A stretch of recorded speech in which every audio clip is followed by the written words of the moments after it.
ጤና ይስጥልን ክብራትና ክብራን እንደምናላችሁ በኢትዮ አርሰናል ቻናል ላይ እንገኛለን። የዝውውር ዜናዎች ላይ የአርሰናል ስም በደንብ ከሚነሳባቸው ተጫዋቾች ጋር በተያያዘ ምን አዳዲስ ነገሮች አሉ ብለን በዛሬ ቆይታችን ላይ ትኩረት እናደርጋለን። ኡሊያን አልቫሬዝ፣ ብሩኖ ጉማሬሽ፣ ከዛ በተጨማሪም የቪኒ ጁኒየር ጉዳይ እንዴት ነው አርሰናል ደሞዙን ሊሸፍን የሚችለው፣ በምን መንገድ ምን አይነት አማራጮች አሉ ፋይናንሻሊ በገንዘብ ረገድ የተጫዋቹን ለማስፈረም አቅሙ ሳለው የሚለውን ጥያቄ በብዙዎች ዘንድ እየተነሳ ይገኛል። ከወጣት ተጫዋቾች ጋር በተያያዘ አርሰናል 9 ወጣት ተጫዋቾች በቡድኑ ውስጥ እንግዲህ መፈረማቸውን ይፋ አድርጓል። እነዚህ ወጣት ተጫዋቾች መካከል ስለ ኤታን ንዋኔሪና ኤመርሰን ንዋኔሪ ስለ ሁለት ወንድማማቾችም እየተመለከተን እንቆያለን። በርከት ያሉ ጉዳዮችን ነው የምናነሳው።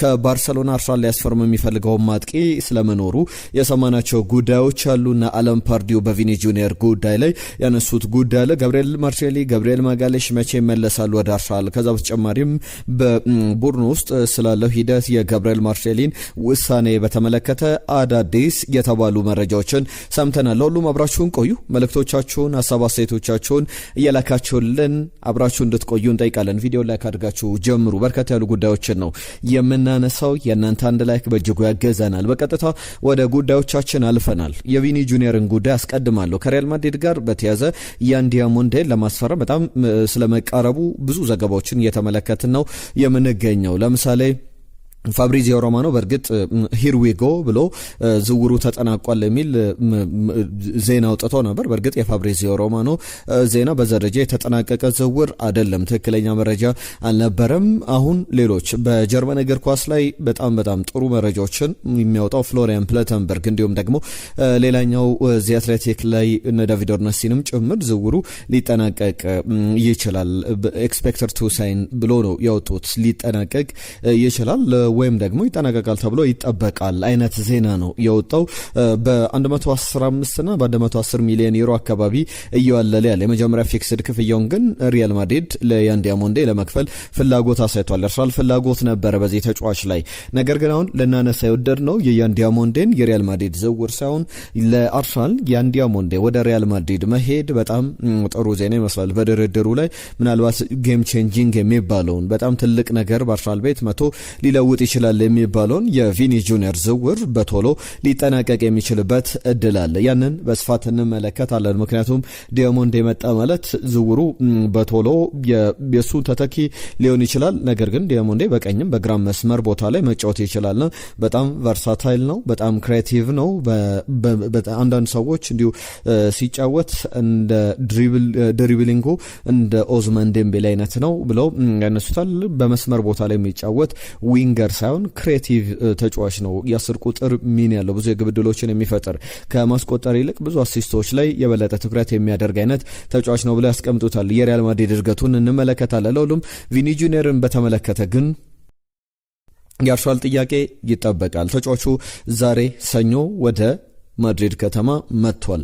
የሪያል ማድሪድ ጉዞ የሪያል ማድሪድ ልምዶችን በደንብ የሚጠበቁ ናቸው። በቀጣይ ቀናት በተጫዋቹ በኩል ወደ ሪያል ማድሪድ መምጣቱ ምናልባት እነ ፍሎሬንቲኖ ፔሬዝ በግል ሊያደርጉት የሚችሉት ንግግር ሊኖር ይችላል። ነገር ግን በዚህ በፕሮፌሽናል ተጫዋቾች ደረጃ የግል የሚባል ንግግር የለም። በሱ ዙሪያ ውሉን በተመለከተ ማንም አቢዩዝ አያደርገውም። የሱ ወኪሎች፣ ባለሙያዎች፣ ጠበቆች አሉ። የሮክ ኔሽን የነጄዜ ተቋም አለ ተጫዋቾችን በወኪልነት የሚመራ። ለምሳሌ የያን ዲያሞንዴ ወኪል የሮክ ኔሽን እንደሆነ ይታወቃል። ትናንትና ማንሳቼላችኋለሁ። ከዛ በተጨማሪም የጋብርኤል ማርሴሊ፣ ሌሎችንም በጣም ትልልቅ ስሞችን ማንሳት እንችላለን። ዘ ቴሌግራፍ ዶሚኒክ ኪንግ የቴሌግራፉ ጻፊ ይዞት የወጣው ዘገባ ደግሞ የሚያሳየው አርሰናል በደንብ ፋይናንሻሊ እየተዘጋጀ እንዳለና ፋይናንሻል ደረጃ ተጫዋቹ ለማስፈረም ምንም አይነት ችግር እንደሌለበት የሚያሳዩ ዘገባዎች አሉ። እንዴት ሊያስፈርመው ይችላል? ምን ያክል አቅም አለው አርሰናል? ተጫዋቹ በእርግጥ አንዳንድ ዘገባዎች ላይ ለምሳሌ ቴሌግራፍ ላይ 400,000 ፓውንድ ሳምንታዊ ደሞዝ የሚሉ ዘገባዎችን ተመልክቻለሁ። በስፔን ብዙሃን መገናኛዎች መካከል 500,000 ዩሮ ነው ደሞዙ ይላሉ። በፓውንድና በዩሮ መካከል ልዩነቱ እንዳለ ሆኖ ከዛ ውጪ ደግሞ የዚህ የቢቢሲ ሰሚ ማክበል በጣም ሰፊ ዘገባን ይዞ ወጥቷል። የቢቢሲው ጋዜጠኛ ይህም በሰሚ ማክበል ዘገባ ላይ 450,000 ፓውንድ አካባቢ ነው የቪኒ ጁኒየር ደሞዝ ብሎ ያስቀመጣቸው ዘገባዎች አሉ። ከሰማናቸው ጉዳዮች መካከል ግን ቪኒሺየስ ጁኒየር በሪያል ማድሪድ ቤት ኢኤስፔን ይዞት የወጣው ዘገባ 160 ሚሊዮን ዩሮ ለተጫዋቹ ይፈልጋል ይላል። አርሰናል ይህንን ክፍያ ለመክፈል ያን ያክል ያመነታል ተብሎ አይጠበቅም። ቢያንስ እስከ 120 ሚሊዮን ፓውንድ በድርድር ዋጋውን ዝቅ ሊያደርግ ይችላል። ውሉ ረጅም ቢሆን ብዙ ጊዜ እንለዋለን ተጫዋቾች የሚሸጡው ውላቸው ነው እንጂ እነሱ አይደሉም እና ውላቸው በደንብ ከግምት ይገባል። የ5 ዓመት ውል ያለው የ2 ዓመት ውል ያለው እንደ ቪኒ ጁኒየር ደግሞ የ1 ዓመት ውል ያለው ተጫዋች ሁሌ ሲሸጥ ልዩነቱ ሰፊ ነው። ለምሳሌ ቪኒ ጁኒየር 5 ዓመት ውል ቢኖረው 200 ሚሊዮን ፓውንድ በላይ ሊጠየቅበት የሚችል አይነት ዝውውር ነው። ነገር ግን አሁን ከ1 ዓመት በታች ያለው ውል በጣም በዋጋው ደረጃ ልዩነት አምጥቷል። 160 ሚሊዮን ዩሮ ወይም ደግሞ ከ120 እስከ 130 ሚሊዮን ፓውንድ ድረስም ለተጫዋቹ ይከፈል እያለ ይገኛል። ሪያል ማድሪድ ድርድር ላይ የሚቀመጥ ከሆነ ያንን ገንዘብ ሊጠራ ይችላል። በአርሰናል ቤት ከዚህ በፊት ፒየር ኤምሪክ ኦባሜያንግ 350 ሺህ ፓውንድ ተከፍሎት ያውቃል። የቡካዮ ሳካ ደሞዝ አሁን እንደ ቴሌግራፍ ዘገባ 365 ሺህ አንዳንዶች ደግሞ 400 ሺህ ፓውንድ የሚሉ ሀሳቦች አሉ። የመጀመሪያው 300 ሺህ ፓውንድ ያለፈ ደሞዝ የተከፈለው ተጫዋች የአርሰናል ተጫዋች ቡካዮ ሳካ እንደሆነ ይታወቃል። በቅርቡ ውሉን ሲያራዝም ለሁሉም ስለ ቪኒ ጁኒየር ስናነሳ ስለ ማሊያ ሽያጭ ማንሳት ይኖርብናል። በማሊያ ሽያጭ ደረጃ ተጫዋቹ በፍሎሬንቲኖ ፔሬዝ ሪያል ማድሪድ ስር የነበረው በጣም ቤስት ሴሊንግ ሸርት የሚባለው የእሱ እንደሆነ ይታወቃል። በቪኒ ጁኒየር 5ኛው በጣም ብዙ ማሊያ የተሸጠለት ተጫዋች ነው በቅርብ ዓመታት ላይ በሪያል ማድሪድ ቤት። ያንን ደግሞ በተከታታይ ለምሳሌ የ2025 ሽያጭን የካላንደር ይሩን አጠቃላይ 2025ን ስንመለከት 30-35 በመቶ የሪያል ማድሪድ አጠቃላይ ሽያጭ ላይ ለምሳሌ ሪያል ማድሪድ ከማሊያ ሽያጭ 10 ሚሊዮን ቢያስገኝ 35 በመቶ የቪኒ ጁኒየር እንደሆነ ይታወቃል። ከዛ በላይ ነው ቁጥሮቹ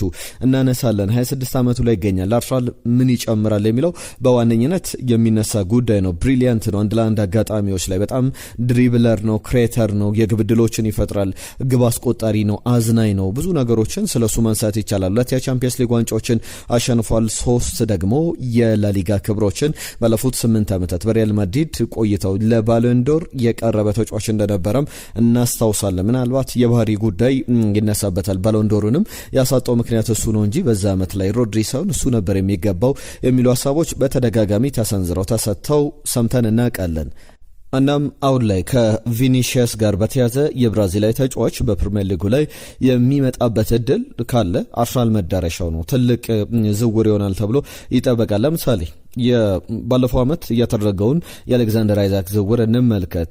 125 ሚሊዮን ፓውንድ አካባቢ ይባላል አጠቃላይ ክፍያው። ከዛ በተጨማሪም ለተጫዋቹ ደሞዝ ሊቨርፑል በ5 ዓመታት የሚከፍለው ክፍያን ስንደማምር የተጫዋቹ አጠቃላይ ዋጋ ወደ 125 ሚሊዮን ፓውንድ ነው። የተጫዋቹ ደሞዝ ደግሞ በ5 ዓመታት ስንት ይሆናል? በአመት በትንሹ እንኳን 10 ሚሊዮን ፓውንድ ቢከፈለው የተጫዋቹ ዋጋው 200 ሚሊዮን ፓውንድ አካባቢ ይደርሳል። ቪኒ ጁኒየርም እስከ 300 ሚሊዮን ፓውንድ አርሰናልን ሊያስወጣ ይችላል የደሞዙን ስንደምር አጠቃላይ ሂደቱ። ነገር ግን የማሊያ ሽያጭ ላይ የተጫዋቹ ነገር እንዴት ይነሳል? አርሰናል ለምሳሌ 2022-23 የውድድር ዘመን ላይ በአጠቃላይ ከዓመታት በፊት የነበረ ቁጥር ነው። አንዳንድ ነገሮችን ለማነጻጸር ይሆነናል ብለን ነው። በማሊያ ሽያጭ 2022-23 አርሰናል ያ ድንቅ የነበረበት እነ ገብርኤል ማርሴሊ፣ ማርቲን ኦዴጋርድ፣ ቡካዮ ሳካ የአርሰናል ቡድንም ኤሌክትሪክ የሚባል በጣም የሚያስገርም ማጥቃት በሚጫወትበት አመት ላይ 5.1 ሚሊዮን ማሊያ የማሊያ ሽያጮች መካከል 5.1 ሚሊዮን ፓውንድ ገቢ አስገኝቷል። በፓውንድ ደረጃ 5.1 ሚሊዮን ፓውንድ ብዙ የሚባለው። በአጠቃላይ የሸጣቸው ማሊያዎች ደግሞ 850 ሺህ ማሊያዎችን ቲሸርቶችን ሽጧል። በአዲዳስ ሽያጭ በኩል የሚጠቀስ ነውና በአጠቃላይ ደግሞ ይህ ብዙ የሚባለው የአዲዳስ ከዚህ ገንዘብ ላይ ከ850 ሺህ ማሊያ ሽያጭ ላይ የተገኘውን ገቢ 85 እና 90 በመቶ ያክል ገቢውን በቀጥታ ወደ አዲዳስ የሚገባ እንደሆነ ይታወቃል። አርሰናል ቀሪውን የ10 እና 15 በመቶ ድርሻ ይወስዳል። በሁሉም ክለቦች ላይ የሚታይ ነው። በእርግጥ አመታዊ ክፍያም አዲዳስ ለአርሰናል ይከፍላል ያንን ማሊያ በማቅረቡ ምክንያት። ከዛ ውጪ ከዛ ክፍያ በተጨማሪ ነው አርሰናል ይህንን ክፍያ የሚያገኘው። እናም ስለ ቪኒ ጁኒየር ደግሞ እናንሳ። 2025 ላይ በካላንደር የሩ አጠቃላይ 995,000 ቲሸርቶችን ለብቻው ሽጧል። በብዙ ክለቦች በኩል የንን ያክል ሽያጭ እንኳን አይሸጡም። ሪያል ማድሪድ በአዲዳስ ስር ያለ ነው። ቪኒ ጁኒየር የቪኒ የትጥቅ አቅራቢ ናይኪ ነው። ከዛ በተጨማሪም በአርሰናል በኩል የትጥቅ አቅራቢ ደግሞ አዲዳስ ነውና በካልኩሌሽኑ መሰረት አንዳንድ ሰዎች በሚሰሩት ካልኩሌሽን አርሰናል በአጠቃላይ 975,000 ቲሸርቶችን ቢሸጥ በአመት ቪኒ ጁኒየር 31.7 በመቶ ሽያጮችን በሪያል ማድሪድ ቤት አስመዝግቧል። ይህንን ስንደማምረው በአጠቃላይ ከአርሰናል ሽያጮች መካከል 1 ሚሊዮን ውስጥ 950ውን ከ1 ሚሊዮን ከ950 በላይ ወይም 1 ሚሊዮን ቲሸርቶችን ማሊያዎችን ቢሸጥ አርሰናል 350 ሺውን አካባቢ ቪኒ ጁኒየር በሱ ማሊያ ቢሸጥ ብላችሁ አስቡትና አጠቃላይ የተጫዋቹ ዋጋ እንዲሁ ከፍተኛ ቢሆንም በደሞዙ በኩል ደግሞ 2.3 ሚሊዮን ፓውንድ ይችላል ማለት ነው። ይህ ደግሞ አብዛኛውን በመቶ የደሞዙን ድርሻ ሊይዝ የሚችል ነው። እንደ ሪያል ማድሪድ ሽያጩ ደግሞ ከፍ ብሎ የሚቀመጥ ከሆነ 7.4 ሚሊዮን ፓውንድ አካባቢ በአመት በቲሸርት ብቻ በዛ ሽያጭ ያገኛል አርሰናልና በተጫዋቹ በኩል ለምሳሌ አርሰናል ባለፈው ክረምት የዋንጫውን ባለፈው አመት የፕሪሚየር ሊጉ መጠናቀቂያ ሲቃረብ አርሰናል ዋንጫውን መብላቱን ሲያጠናቀቅ በየዕለቱ ከአርሰናል ስቶሮች በሙሉ ቲሸርቶች አልተገኙም ነበር። አሁንም በቪኒ ጁኒየር በኩል ወደ አርሰናል የሚመጣ ከሆነ ያንን ልንመለከት እንችላለን። በጣም ትልቅ ጉዳይ ነው ብሎ ማንሳት ይቻላል። በጣም በትልቅ ደረጃ ሽያጮችን ሊያከናውን ይችላል አርሰናል በየአመቱ ቪኒ ጁኒየር ካለ ያንን ሽያጭ ከፍ እያደረገ የደሞዙን 30-40 በመቶ መሸፈን የሚችል ከሆነ በጣም እንደ ትልቅ ስኬት ሊታይ የሚችለው። ለሁሉም የአርሰናልና የቪኒ ጁኒየር ጉዳይ ገና የተጠናቀቀ ያለቀ ጉዳይ አይደለም። በቀጣይ ቀናት ምንም አዳዲስ ነገሮች አዳዲስ ፍንጮችን እንመለከትበታለን ብለን እናስባለን። አለም ፓርዲው አንድ ጉዳይ ያነሳሉ። ቪኒ ጁኒየር ወደ አርሰናል የሚመጣ ከሆነ ምን አይነት ድንቅ ዝውውር ነው የሚሆነው? እንደማስበው ከሆነ ይህ ዝውውር ሊፈጸም ይችላልና አለም ፓርዲው ማለት የቀድሞ ኒውካስል ዩናይትድ አሰልጣኝ ዌስትሃም ዩናይትድንም አሰልጥኗልና ምክንያቱ ደግሞ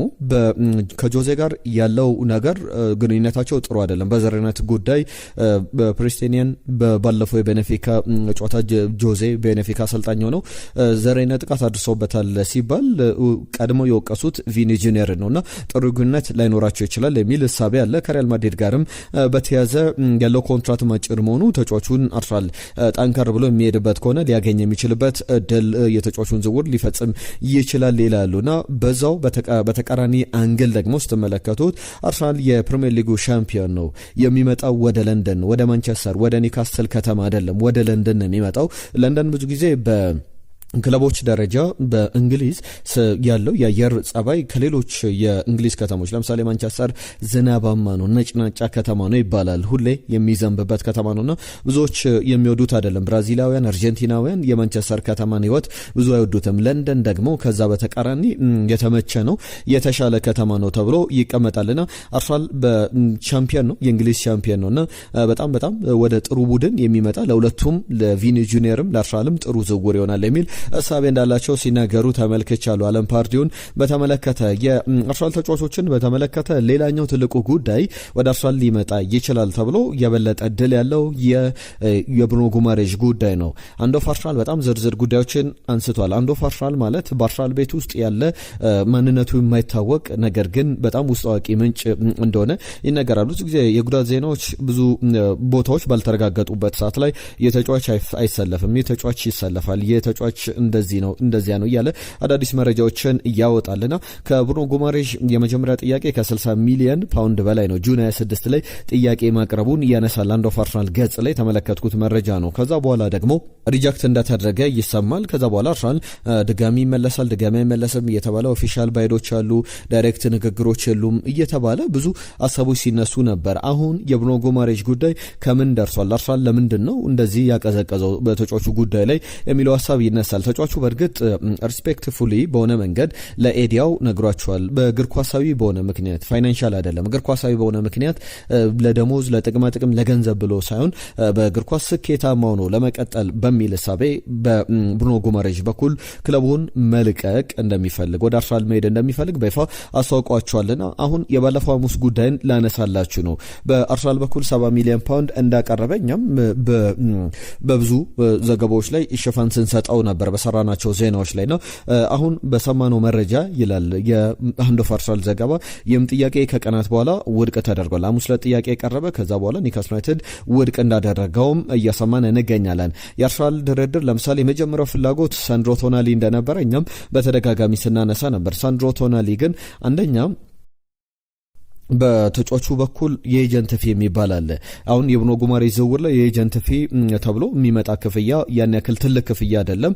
የትራንስፈር ፊውም በጣም ትልቅ ነው። ሁለቱም ሲደማመር የሳንድሮ ቶናሊን ዋጋ ከፍ ያደርገዋልና ያንን የኤጀንት ክፍያ የወኪሎችን ክፍያ አርሰናል ላለመክፈል ነው ብሩኖ ጉማሬሽ ላይ ትኩረቱን ያደረገው። ከዛ በተጨማሪም በተጫዋቹ በኩል የተጫዋቹ ኳሊቲና ሲሊንጉ የመጨረሻ ጣሪያ የሚባለው ብቃቱ ለሳንድሮ ቶናሊ የት ነው የሚለው በጣም የሚጠበቅ ጉዳይ ነው። በቀጣይ አርሰናል ደግሞ ከብሩኖ ጉማሬሽ ወኪሎች ጋር በደንብ ጥሩ ግንኙነት እንዳለው ይነሳልና የተጫዋቹ ጉዳይ አሁንም ያለቀለት ጉዳይ አይደለም። ነገር ግን በቀጣይ ቀናት ለምሳሌ በዚህኛው አርብ ድረስ ተጫዋቹ እሱ ብቻ አይደለም ሌሎችም የአርሰናል ተጫዋቾች ወደ የክለቦቻቸው ከብራዚል ብሔራዊ ቡድን ጋር በጊዜ በ16ቱ ጥሎ ማለፍ በኖርዌይ ተሰናብተው የወጡት የብራዚል ብሔራዊ ቡድን ተጫዋቾች ቶሎ በዚህኛው አርብ ድረስ ወደ ቡድናቸው ይቀላቀላሉ። የዚህ የብሩኖ ጉማሬሽም ጉዳይ አስቀድሞ ከኒውካስል ዩናይትድ ጋር የሚቀላቀልበት እድል አለ። አርብ ድረስ ጊዜ ያለው የአርሰናል ተጫዋቾችን በዚሁ እናንሳ። ጋብሪኤል ማጋሌሽ እንዲሁም ጋብሪኤል ማርቴሊ ወደ ስፔን በዚህ አርብ ድረስ ሊቀላቀሉ ይችላሉ። ከዛ በተጨማሪ ካልሆነም ደግሞ ቀጣይ ሳምንት ሰኞ ልክ የዛሬ ሳምንት ከአርሰናል ቡድን ጋር ልምድ ሲሰሩ ልንመለከታቸው እንችላለን። አርሊ ኦገስት ላይ የኦገስት የመጀመሪያ ቀናት ላይ በለንደን ኮሎኒ የመጀመሪያ ሪፖርታቸውን ማድረግ አይጠበቅባቸውም። በቀጥታ የአርሰናል ቡድን ስብስብ ወዳለበት ወደዛ ያቀናሉ ተብሎ ይጠበቃል። አርሰናል በስፔን በያዝነው ሳምንት በዚህኛው ሳምንት መጨረሻ ላይ ቅዳሜ ዕለት ከዢሮና ጋር በካታሎኒያ ጨዋታውን ያከናውናል። የመጀመሪያውን ጨዋታ የሚካሄደውን በዝግ ስቴዲየም አድርጓል። ይህ ደግሞ ለተመልካቾች ክፍት የሚደረግ ጨዋታ እንደሆነ ይታወቃል። ሌላኛውን ጉዳይ ላንሳላችሁ። ጋብሪኤል ማርቴሊን የቢቢሲ ዘገባ ነው። በጣም ቢቢሲ ጥሩ ዘገባዎችን ይዞ በማውጣት ይታወቃል። ሳሚ ማክቤል ደግሞ ለዚህ ኃላፊነቱን ይወስዳል። በአርሰናል በኩል ጥሩ ዘገባዎችን ይዞ ይወጣል። እንደ ጋብሪኤል ማርቴሊ ሀሳብ ከሆነ አርሰናል ቤት መቆየት ይፈልጋል። በአርሰናል ደስተኛ ነው። ነገር ግን ከአርሰናል የሚለቅ ከሆነ በጣም ጥሩ ኦፖርቹኒቲ፣ ጥሩ ቡድን፣ ለሱ የሚስማማ ቡድን መሆኑን ማረጋገጥ ይፈልጋል። ያለበለዚያ ግን ከአርሰናል መልቀቅ አይፈልግም። አርሰናልና የሮክ ኔሽን ሰዎች ደግሞ እየተደራደሩ ይገኛሉ። ተጫዋቹ ውሉን በሚያራዝምበት ሁኔታ ላይ እየተነጋገሩ ይገኛሉ። ትክክለኛ ኦፈር ግን ከቀረበለት አርሰናል ተጫዋቹን ሊሸጠው ይችላል የሚሉ ሀሳቦች አሉ። ሌላኛው ትልቁ ዝውውር የፈርናን ቶሬስም ጉዳይ እየተነሳ ይገኛል። ፓሪስ ሰን ጀርመን ወይስ ደግሞ አርሰናል በዋነኝነት የሊቨርፑልም ስም ይነሳል። የተጫዋች በባርሰሎና ክለቡ ሊለቅ ይችላል። 12 ወራት ብቻ ቀሪ ኮንትራት አለው። ያ ማለት ደግሞ ተጫዋቹ በነጻ ዝውውር ሊያጣው ይችላል ባርሰሎና። ውሉን ለማራዘም ደግሞ ባርሰሎና ለማንቸስተር ሲቲ 6 ሚሊዮን ዩሮ አካባቢ፣ አንዳንዶች እስከ 8 ሚሊዮን ዩሮ በተለያዩ ሪፖርቶች ይደርሳል መክፈል አለበት። አስቀድሞ የተጫዋቹ ውል ዳግም የሚራዘም ከሆነ ባርሰሎና ለተጫዋቹ ዝውውር ከከፈለው ክፍያ በተጨማሪ ከ6 እስከ 8 ሚሊዮን ዩሮ ሊከፍል ይችላል። ፌራን ቶሬሽን በተመለከተ ቶሬዝ በሚገርም ሁኔታ በባርሰሎና ጥሩ አቋም አሳይቷል። ዓለም ዋንጫ ላይ የማሸነፊያ ግብ ያስቆጠረ ነው። የተጫዋች ወደ ፓሪስ ሰን ጀርመን፣ ወደ አርሰናል ወይስ ደግሞ ወደ ሊቨርፑል ይሄዳል የሚለው በጣም አጠያቂ ይሆናል። እንደ ማርካ፣ ሌሎችም የስፔን ብዙሃን መገናኛዎች እንደ ፊጃስ አይነት ዘገባዎች ላይ የተመለከትኩት መረጃ እንደሚያሳየው ተጫዋቹ በጣም ፉሊ ፊት ነው። ነገር ግን በአርሰናል ቤት ጥሩ ተፎካካሪ የስኳድ ተጫዋች ሊሆን ይችላል። ወደ አርሰናልም ሊመጣ ይችላል ተብሎ እየተነገረ ይገኛል። ኡሊያን አልቫሬዝ የማይሳካ ዝውውር ከሆነ ይህንንም ዝውውር ሊያስብበት ይችላል። በእርግጥ አርሰናል ቪኒ ጁኒየርን የሚያመጣ ከሆነ ኡሊያን አልቫሬዝን ያመጣል ተብሎ አይጠበቅም። ለቪኒ ጁኒየር አጫወት የበለጠ ማን ይስማማል የሚለውን ማየት ያስፈልጋል። ትክክለኛ 9 ቁጥር ወይስ ደግሞ ኡሊያን አልቫሬዝ ሌላ ለሐሰተኛ 9 ቁጥር የቀረበ ተጫዋች የሚለው በጣም ብዙ ሀሳቦች ሊነሳበት የሚገባ ጉዳይ ነው። ከአርሰናል ጋር በተያዘ 9 የፈርስት ቲም ተጫዋቾች የመጀመሪያ ፈርስት ፊርማቸውን የስኮላር ይር መፈረማቸውን ተመልክተናል። አንደኛው ደግሞ ኤመርሰን ኗኔሪ ነው። 15 ዓመቱ ላይ ይገኛል። የኤታን ኗኔሪ ወንድም ነው። በተለይ ደግሞ 17 ዓመቱ ላይ ኦገስት 2007 ላይ ወይም ደግሞ በኦገስት ለምሳሌ ኦገስት ላይ 16 ዓመቱን ይይዛል ኦገስት 2026 ላይ ማለት ነው። ኦገስት 2027 ላይ ደግሞ 17 ዓመቱን ይዛል። በቀጣይ ክረምት ማለት ነው የመጀመሪያ ፈርስት ፕሮፌሽናል ኮንትራቱን ይፈርማልና ኤመርሰን ንዋኔሪ ከ15 ዓመት በታች ቡድኑን ሲጫወት ከዛ በያዝነው ዓመት ደግሞ በተጠናቀቀው 2025/26 የውድድር ዘመን ላይ ከ18 ዓመት በታች ቡድኑ ውስጥ የመጀመሪያ ጨዋታውን አደረገ። ከዛ ከ21 ዓመት በታችና ከ19 ዓመት በታች ቡድኑ ውስጥም ጨዋታዎችን ሲያደርግ ነበር። በተለይ በአውሮፓ ቻምፒየንስ ሊግ የወጣቶች ሊግ ላይ ሲጫወት ነበርና ንዋኔሪ 2024/25 አንድ አስተያየት ሲሰጥ ነበር ስለ ወንድሙ። እሱ የአማካኝ ስፍራ ተጫዋች ነው። አንዳንድ ጊዜ ራይት ባክ የቀይ መስመር ተከላካይም ሆኖ መጫወት ይችላልና ተመሳሳይ ነን አልልም። ለምሳሌ በባህሪ ደረጃ እኔ በጣም ዝምተኛ ጭምት ነኝ፣ እሱ በተቃራኒው ወደ ውጪ ወጣ ሚል አይነት በጣም ተናጋሪ አይነት ተጫዋች ነው። በቀጣይ በእድሜያችን መካከል የ3 ዓመት ልዩነት አለ ይላል። 18ና 15 ዓመት ላይ ይገኛሉና በ3 ዓመት ልዩነት ውስጥ በቀጣይ ጊዜያት ላይ ወደ ዋናው ቡድን ተጫውተን በጋራ እንጫወታለን ወደ አርሰናል ዋናው ቡድን ብለን እናስባለን፣ ያንን እንነጋገራለን ይላል። ከአርሰናል ጋር በተያያዘ 2026 ላይ ለ2026/27 በዚህ ስኮላር ተርም የፈረሙ ተጫዋቾች አሉ። ሐኪም አቡበከር የሴንተር ባክና ሌፍት ባክ ሆኖ መጫወት ይችላል። ኤሊዮን ምባላ አጠቃላይ 9 ተጫዋቾች ናቸው። ዳንኤል መካሮን ሌላኛው ተጫዋች ነው ሴንተር ባክ ቦታ ላይ። እነ ፔድሮ ሴንተር ባክ ናቸው። ከዛ በተጨማሪ ቻርሊ የተባለ ተጫዋች አማካኝ ስፍራ ላይ ጆሽያ ሴሳይ የዊንገር እንደሆነ ይታወቃልና እነዚህ በጣም ጥሩ ተጫዋቾች ናቸው። በሚቀጥለው ጊዜ ላይ በደንብ አርሰናል ቤት በዋነኝነት በቋሚነት ለረጅም ጊዜ እንመለከታለን። ጁሪን ቲምበርን በተመለከተ የሰማነው ጉዳይ አለ።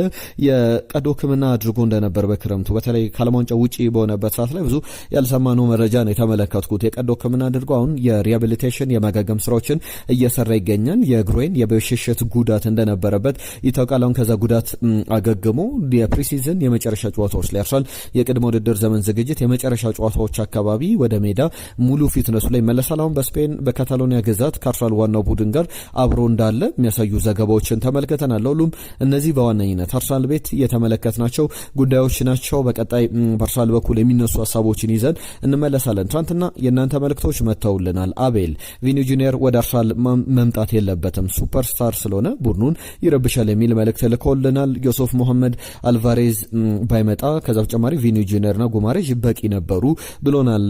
ዮሴፍ መሐመድ የጻፈልን መልእክት ነው። ኢብራሂም መሐመድ በጣም የሚያናድደው ግን ዮኬሬሽ ለአርሰናል መስዋዕትነት ከፍሎ ይመርጣል ልጃችን ነው፣ ስለዚህ ዮኬሬሽ መልቀቅ የለበትም ብሎናል። አብዱ ይመም የጻፈልን መልእክት አለ። መቼም ቪኒ ጁኒየር ወደ አርሰናል አይመጣም እመኑኝ የሚል ሀሳብ ልኮልናል። ጀዋር መሐመድ አርሰናል አልቫሬዝ ይቅርብን፣ ቪክተር ዮኬሬሽ ቢቆይ ይሻለናል ብሎናል።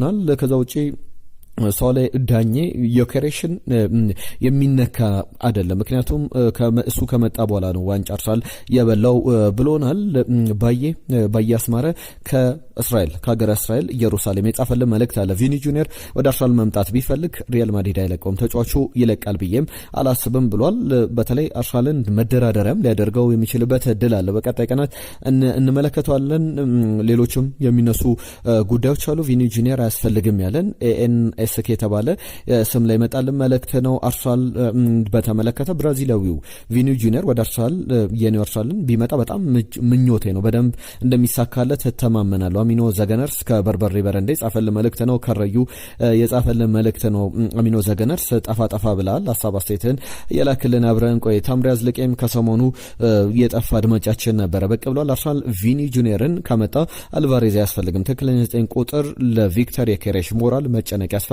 አርሰናል የከፈለው ዋጋ ሁላችንም እናውቀዋለን። ኡሊያን አልቫሬዝ ከመጣ ለምን ማርቲኔሊ አትሌቲኮ ማድሪድን ስለሚፈልግ የድርድሩ አካል አይሆንም የሚል ሀሳቡ ልኮላ። ለሁሉም በርካታ ሀሳቦችን አንስተናል። ለሰጣችሁን ጊዜ ለሀሳብ ላስተያየቶቻችሁ በሙሉ እናመሰግናለን። ነገ አዳዲስ ጉዳዮችን በሰበር መረጃዎች ሲወጡ በዚሁ በኢትዮ አርሰናል ቻናል ላይ ይዘን እንቀርባለን። ለዛሬ ግን እዚህ ላይ እናበቃለን።